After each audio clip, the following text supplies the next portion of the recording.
어후, 가족 중에 누가 갑자기 뇌출혈이나 뇌경색으로 쓰러지셨다니 정말 얼마나 놀라고 또 마음이 복잡하실지 제가 깊이 공감합니다. 네, 정말 경황이 없으실 텐데요. 그래서 오늘 그 재활의학과 전문의의 조언 자료 이걸 바탕으로 좀 차근차근 로드맵을 그려보려고 합니다. 이 힘든 과정에서 뭘 준비해야 할지, 뭐 응급 상황부터 나중에 퇴원하고 나서까지요. 보호자로서 알아야 할 핵심들 한번 짚어보죠. 네, 좋습니다.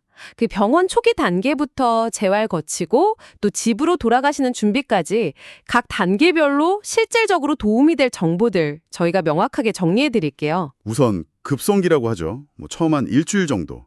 이때는 사실 의료진에게 집중하는 시간인 것 같아요.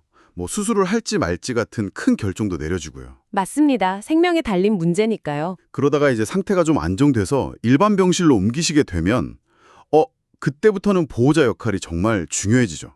근데 또 알아야 할 게 계약병원 입원 기간이 보통 그렇게 길지는 않다는 거. 한 3주, 4주. 네, 그렇죠. 대학병원은 계속 새로운 응급 환자를 받아야 하니까요. 그래서 상태가 좀 안정되면 보통 재활병원이나 요양병원으로 옮기시는 걸 권유받게 됩니다. 아, 그렇군요. 이때 정말 중요한 게 하나 있어요.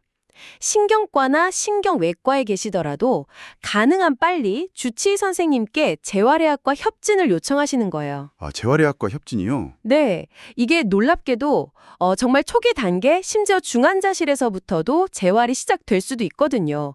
근데 주치의 선생님이 막 먼저 챙겨주시지 못할 수도 있으니까 보호자분께서 이걸 딱 알고 요청하는 게 중요합니다. 회복의 첫걸음이 될 수 있어요. 와, 중환자실부터도요. 그건 몰랐네요. 그럼 신경과나 신경외과 병동에서는 재활 시간이 좀 적을 수 있겠네요. 네, 현실적으로 그렇죠. 하루에 뭐 한두 시간 정도밖에 못하는 경우가 많아요. 근데 재활의학과로 옮기시거나 아니면 재활병원으로 가게 되면 하루에 3시간 이상 훨씬 집중적인 치료가 가능해집니다. 아, 훨씬 많이 늘어나는군요. 네. 근데 또 이 재활병동이나 재활병원 입원 기간도 막 무한정 있는 건 아니고요. 보통 3주, 길어야 한 6주 정도예요. 아, 그럼 그때부터 또 다음 갈 곳을 준비해야 하는 거네요. 맞습니다. 계속 다음 단계를 생각해야 해요. 특히 발병하고 첫 3개월. 이때가 정말 회복 속도가 폭발적인 결정적 시기라고 하거든요. 결정적 시기예요? 네. 전문가들은 이걸 뭐 뇌가소성이 최고조에 달하는 골든타임 이렇게 부르기도 해요. 비유하자면 사춘기 학생 키 크는 속도 같다고 할까요? 와, 비유가 확 와닿네요. 네. 실제로 연구 결과도 있고요. 이 시기에 집중 재활을 받으면 운동 기능 회복률이 눈에 띄게 높다고 해요. 그리고 또 재밌는 건 이 시기에는 재활병원들도 환자를 적극적으로 받으려고 하거든요. 정말요? 네. 그래서 평소에는 들어가기 좀 어려운 인기 있는 좋은 병원에도 의외로 입원 기회가 생길 수가 있어요. 이 골든타임을 놓치지 않는 게 장기적으로 봤을 때 정말 중요합니다. 그렇군요. 이 골든타임을 잘 활용해야겠네요.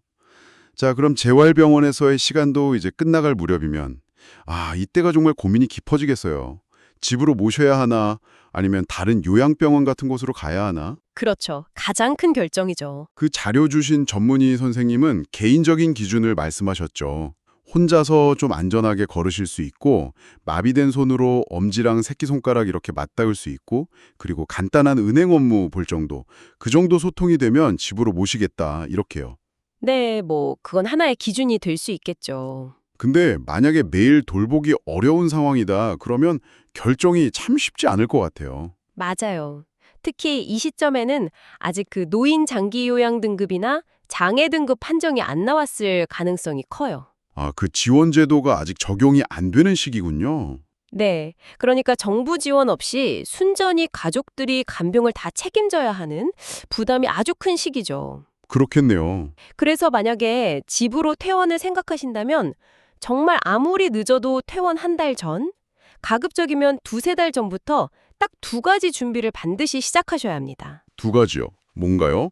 바로 노인 장기 요양 등급 신청하고 장애 등급 신청하고요. 그리고 또 하나는 집안 환경 개선이에요. 인테리어 개조 같은 거요. 등급 신청 2가지랑 집 개조. 이게 왜 그렇게 중요한 건가요? 자, 노인 장기 요양 등급은 주로 요양보호사분이 오셔서 식사나 목욕 같은 일상생활 돌봄을 도와주시는 서비스고요. 장애 등급은 좀 더 넓어요. 활동 보조라든지 주차 혜택, 복지관 이용 같은 사회복지 혜택이랑 관련이 있죠.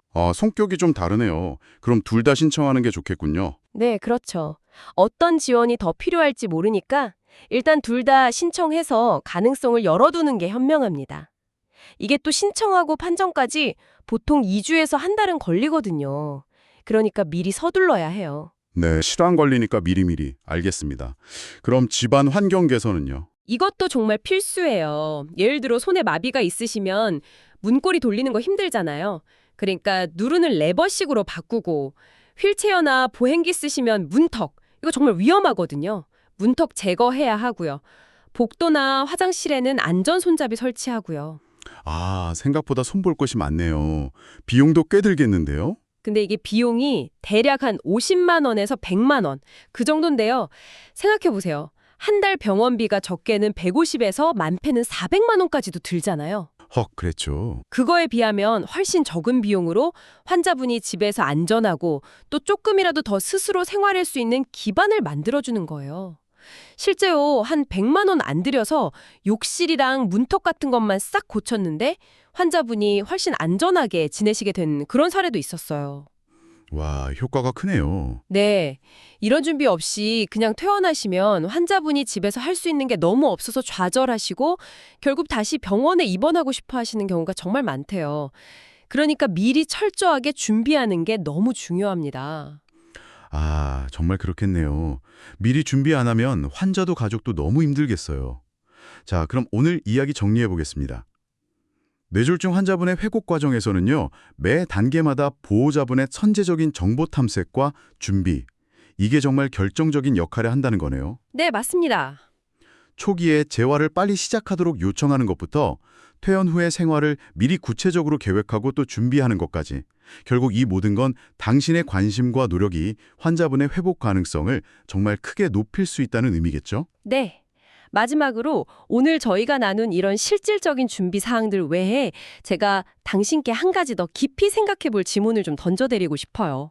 네, 어떤 질문인가요? 이 길고 또 어쩌면 힘든 회복 과정에서요.